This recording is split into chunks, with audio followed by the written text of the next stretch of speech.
Hello children, welcome to असा education. आज हम कर रहे हैं agriculture chapter grade 8 social science book से। लगभग 50% पीपल जो दुनिया के अंदर हैं वो फार्मिंग में एंगेज्ड है। मतलब ज्यादातर आधे से ज्यादा आबादी पूरी दुनिया की जो है वो खेती बाड़ी करती है। हमारी कंट्री जो है वो एक एग्रीकल्चरल कंट्री है।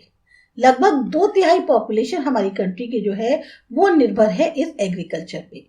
जो संपन्नता है कंट्री की वो डिपेंड करती है कि इस ऑक्यूपेशन का डेवलपमेंट कितना ज्यादा होता है। अलग अलग तरीके के क्रॉप्स बोए जाते हैं। कुछ जो है फूड क्रॉप्स हैं, कुछ कैश क्रॉप्स हैं और इनका इस्तेमाल इंडस्ट्रीज में होता है। तो हमारी जो इंडिया की इकोनॉमिक है वो मेनली बेस्ड है एग्रीकल्चर पे। अब फार्मिंग में क्या क्या आता है? सीरियल्स आ गए, ऑयल सीड्स हैं, पल्सेस हैं, फ्रूट्स है, वेजिटेबल्स हैं, फ्लोरिकल्चर है और एनिमल हस्बेंड्री। फार्मिंग यानी खेती बाड़ी है, इसी को ही हम एग्रीकल्चर कहते हैं। यहाँ पर आपको दिखाया गया है एरेबल लैंड जहां पर खेती बाड़ी हो सकती है। और ऐसे में दुनिया में आप देख सकते हैं कहाँ कहाँ खेती बाड़ी पॉसिबल है। इंडिया में आप देखें अगर उसका मैप, तो मैक्सिमम पोर्शन जो है वो कवर्ड है एरेबल लैंड से। अब आता है सबसे पहले जो सबसे फेवरेबल टोपोग्राफी होती है सॉइल, वाटर और क्लाइमेट की, वो बहुत जरूरी है एग्रीकल्चर एक्टिविटी के लिए। मतलब पानी भी अच्छा मिलना चाहिए, मौसम अच्छा होना चाहिए और मिट्टी जो है वो उपजाऊ होनी चाहिए। जब तक ये तीनों चीजें होंगी अच्छे से, तभी आप क्या कहते हैं खेती बाड़ी सही से कर पाएंगे। अब आप देख सकते हो मैप में जो एग्रीकल्चरल एक्टिविटी है वो सिर्फ उन इलाकों में है पूरी दुनिया के जहां सूटेबल फैक्टर्स अवेलेबल है इन क्रॉप्स को या फसल को बोने के लिए। फार्म सिस्टम, एग्रीकल्चर या फार्मिंग, इसको हम एक सिस्टम के तौर पर देखते हैं। ये जो है जो इसके मेन इनपुट्स हैं, यहाँ इनपुट्स लिखा हुआ है, इट्स नॉट इनपुट्स। इनपुट्स जो है वो है सीड्स, फर्टिलाइजर, मशीनरी और लेबर। इन चारों चीजों की जरूरत पड़ती है तभी एग्रीकल्चर या खेती जो है फार्मिंग पॉसिबल है।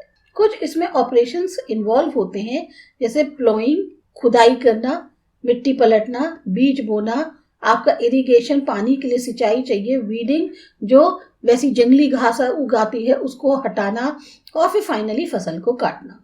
आउटपुट जो सिस्टम के आते हैं उसमें क्रॉप्स है, वूल, डेयरी और पोल्ट्री प्रोडक्ट्स होते हैं। टाइप्स ऑफ सॉइल, सबसे पहले देखते हैं एल्यूवियल सॉइल। एल्यूवियल सॉइल जो है बनती है जो सिल्ट नदियों के द्वारा जो लाई जाती है और वो जो डिपॉजिट होती रहती है उससे एल्यूवियल सॉइल बनती है। ये बहुत ही चिपचिपी होती है और डार्क होती है कलर में। ज्यादातर इलाकों में कंट्री के आपको एल्यूवियल सॉइल ही मिलेगी। लगभग 50% ज्यादा एरिया जो गुजरात का है उसमें आपको एल्यूवियल सॉइल मिलेगी। इस सॉइल की जो फर्टिलिटी है वो जगह के अनुसार बदलती रहती है, पर जनरल में देखा जाए तो ये सॉइल बहुत ही ज्यादा फर्टाइल, उपजाऊ है। पैडी, शुगरकेन, जूट, कॉटन, मेज और ऑयल सीड्स मेनली इस सॉइल के अंदर बोए जाते हैं। दूसरी आती है आपकी red soil.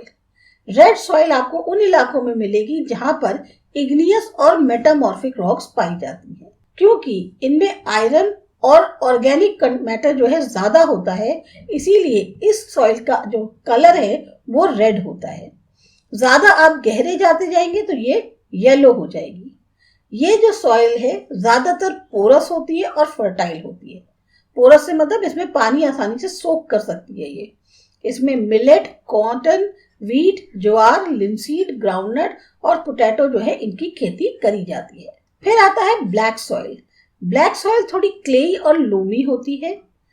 Moisture storage capacity जो है इस सॉइल की बहुत ज्यादा हाई होती है। मतलब इस सॉइल में नमी बहुत होती है और लेकिन जब इसका मॉइस्चर सूख जाता है तो इसके अंदर जो है फिशर्स या क्रैक, जैसे बंजर भूमि होती है बिल्कुल वैसे जो है क्रैक्स टाइप के उभर आते हैं। जैसे अगर कोई उसमें सूखा पड़ जाए, बिल्कुल भी पानी ना हो, तो मिट्टी अलग अलग हो जाती है। इवन आपने कभी बार देखा होगा गमलों में भी अगर मिट्टी में पानी ना डालो तो वो थोड़ी देर बाद सूख के अलग अलग सी होने लगती है। सेम चीज ब्लैक सॉइल का, अगर इसका मॉइस्चर खत्म होने लगता है तो इसमें क्रैक्स जनरेट होने लगते हैं। ये लैंड सबसे ज्यादा सूटेबल करती है कॉटन क्रॉप के लिए, इसीलिए ज्यादातर पॉपुलर है ब्लैक कॉटन सॉइल के नाम पे। इस सॉइल को जो है हम रेगूर भी बोलते हैं। इस तरह की सॉइल में cotton, linseed, mustard, groundnut, tobacco और पल्सेस जैसे कि उड़द है, इन सब की खेती होती है। फिर आता है next laterite soil.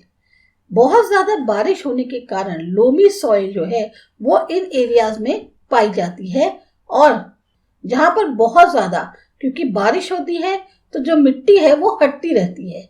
Access rainfall होने के कारण जो अपर लेयर है सॉइल की, उसके जो न्यूट्रिएंट्स हैं वो उखड़ जाते हैं लोअर लेयर तक, मतलब नीचे की लेयर आ जाती है। रेड कलर इसका होता है आयरन ऑक्साइड के कारण।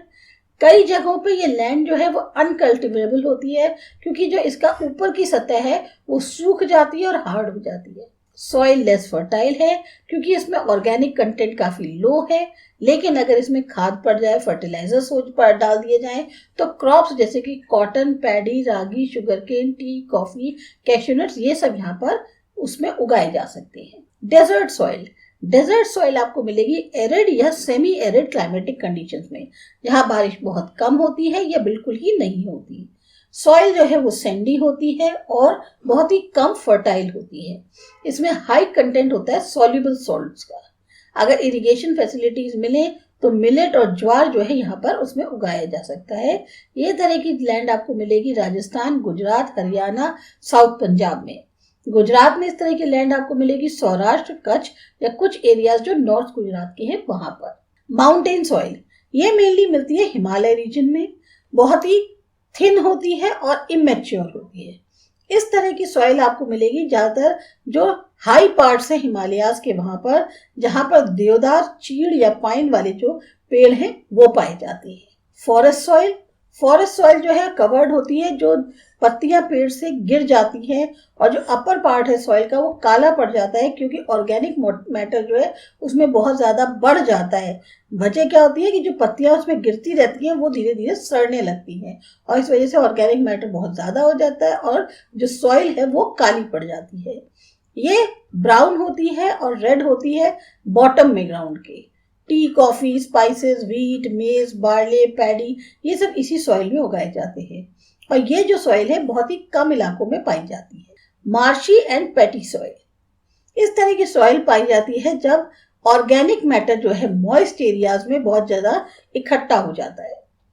ये लैंड जो है ये डूब जाती है मॉनसून सीजन के द्वारा और पैडी जो है इसी में ही कल्टीवेट करते हैं क्योंकि उससे जो पानी है वो रिसीड कर जाता है। एक्सेस ऑफ एल्कलाइन होने के कारण और बायोलॉजिकल सब्सटेंसेस हैं इसके अंदर, ये बहुत ही लिमिटेड एरिया में पाई जाती है और बहुत ही कम इलाकों में पाई जाती है। Types of farming. फार्मिंग जो है प्रैक्टिस करी जाती है अलग अलग तरीकों से पूरी दुनिया में। ये जो है कैटेगराइज करी गई है ज्योग्राफिकल कंडीशंस, कैसी डिमांड है प्रोडक्शन की, इरिगेशन सिस्टम, एग्रीकल्चर प्रोडक्ट्स क्या है, उसके इकोनॉमिक रिटर्न्स क्या मिलेंगे, लेबर और लेवल ऑफ टेक्नोलॉजी की अवेलेबिलिटी पर डिपेंड करता है कि किस तरीके से उसको कैटेगराइज किया गया है। सबसे पहला आता है सबसिस्टेंस फार्मिंग। जो आर्थिक स्थिति है किसी भी किसान की वो बहुत ज्यादा पुअर है, इसीलिए वो जो है नहीं अफोर्ड कर सकता, जो बहुत महंगे सीड्स, फर्टिलाइजर्स, पेस्टिसाइड्स जो है उनको नहीं खरीद सकता अपने छोटे छोटे जो फार्म्स हैं उनके लिए। जो अनाज पैदा होता है इनके फार्म पर वो सिर्फ इतना होता है कि वो अपनी फैमिली द्वारा ही इस्तेमाल किया जा सके, इसीलिए उसको सबसिस्टेंस फार्मिंग कहते हैं। ये फार्मिंग जो है ज्यादातर फैमिली की, जो फार्मर की फैमिली है उसकी जो जरूरतें हैं उसको पूरा करने के लिए करी जाती है। इसमें मेनली सीरियल क्रॉप्स होते हैं और ये जो एरिया आता है इस तरह की फार्मिंग के अंडर वो जो है धीरे धीरे कम होता जा रहा है। फिर आता है शिफ्टिंग या झूम फार्मिंग।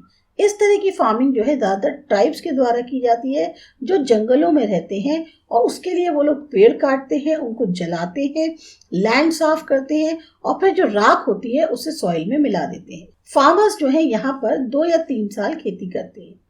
जब सॉइल की फर्टिलिटी कम होने लगती है तो ये दूसरी तरफ चले जाते हैं, दूसरी जगह चले जाते हैं ताकि उस जगह भी कल्टीवेशन इस तरह से कर सकें। इसको कहते हैं झूम फार्मिंग। सीरियल क्रॉप्स और वेजिटेबल्स जो है इस तरह की फार्मिंग में बोए जाते हैं। प्रोडक्शन इस फार्मिंग का बहुत कम है और ये फार्मिंग आपको ज्यादातर मिलेगी देखने को डीप फॉरेस्ट होते हैं अमेज़न बेसिन के या tropical Africa, south east Asia या जो नॉर्थ ईस्टर्न स्टेट्स हैं इंडिया के, वहां पर बहुत ही कम मात्रा में। इंटेंसिव फार्मिंग ये एक मॉडर्न फार्मिंग मेथड है। इसमें बहुत ज़्यादा इंटेंसिव है और बहुत ज़्यादा एक्सटेंसिव यूज़ होता है इरिगेशन फैसिलिटीज़ का, बेहतर सीड्स का, नई फार्म टेक्नोलॉजी का, केमिकल फर्टिलाइजर्स, पेस्टिसाइड, मशीनरीज का, अलग अलग प्रोसेसेस से। इस तरह की फार्मिंग कहलाती है इंटेंसिव फार्मिंग। इसमें मेनली कैश क्रॉप्स जो हैं वो बोए जाते हैं। बहुत ज़्यादा प्रोडक्शन में इंक्रीज हुआ है पर हेक्टेयर, और जो एरिया इस तरह की कल्टीवेशन के अंडर आता है वो भी दिन पर दिन अब बढ़ता जा रहा है। इस तरह की फार्मिंग को हम कमर्शियल फार्मिंग भी कहते हैं, क्योंकि इसमें जो है जो इकोनॉमिक रिटर्न्स हैं उनको बहुत ज़्यादा इंपॉर्टेंस दी जाती है। ये टाइप की फार्मिंग आपको मिलेगी सूरत, वलसाड़, आनंद डिस्ट्रिक्ट जो गुजरात के हैं वहाँ पर। ड्राई फार्मिंग, जहाँ पर बारिश बहुत कम होती है, जिन इलाकों में एडिकेट फैसिलिटीज़ नहीं है इरिगेशन की, लो लैंड एरियाज हैं जहाँ पर पानी जो है स्टोर होता है मॉनसून के द्वारा, तो कल्टीवेशन तभी होता है जब पानी सूख जाता है। इसीलिए इसको कहते हैं ड्राई फार्मिंग, क्योंकि बहुत ही कम पानी की रिक्वायरमेंट होती है। जो क्रॉप्स हैं ज्वार, मिलेट या पल्सेस, तो इसीलिए उनको यहाँ पर उनकी खेती की जाती है। वीट है, चिकपी है, ये सब भी इसी तरीके से हार्वेस्ट किए जाते हैं मॉइस्ट सॉइल में जब मॉनसून खत्म हो जाता है भाल प्रदेश में, गुजरात के। वेट फार्मिंग वहाँ होती है जहाँ रेनफॉल बहुत ज़्यादा होती है, इरिगेशन फैसिलिटीज़ भी बहुत ज़्यादा होती है। इरिगेशन की मदद से एक से ज़्यादा क्रॉप जो है एक साल में उगाए जा सकते हैं, चाहे वहाँ पर तब बारिश हो चाहे ना हो। Paddy, sugar cane, cotton, wheat और वेजिटेबल्स इसी तरह से उगाए जाते हैं। हॉर्टिकल्चर यानी प्लांटेशन फार्मिंग। हॉर्टिकल्चर जो है वो कल्टीवेशन है जो कि बहुत ही ध्यान पूर्वक किया जाता है। ऑर्चर्ड्स का जो है एक तरह से उसमें प्लांटेशन होता है, कल्टीवेशन होता है।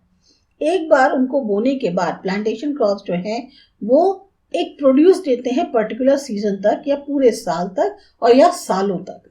Rubber, tea, coffee, cocoa, coconut, apple, mango, orange, grape, gooseberry, lemon, guava, berries, dates, ये सब की जो खेती होती है ये बहुत ही ध्यानपूर्वक तरीके से की जाती है।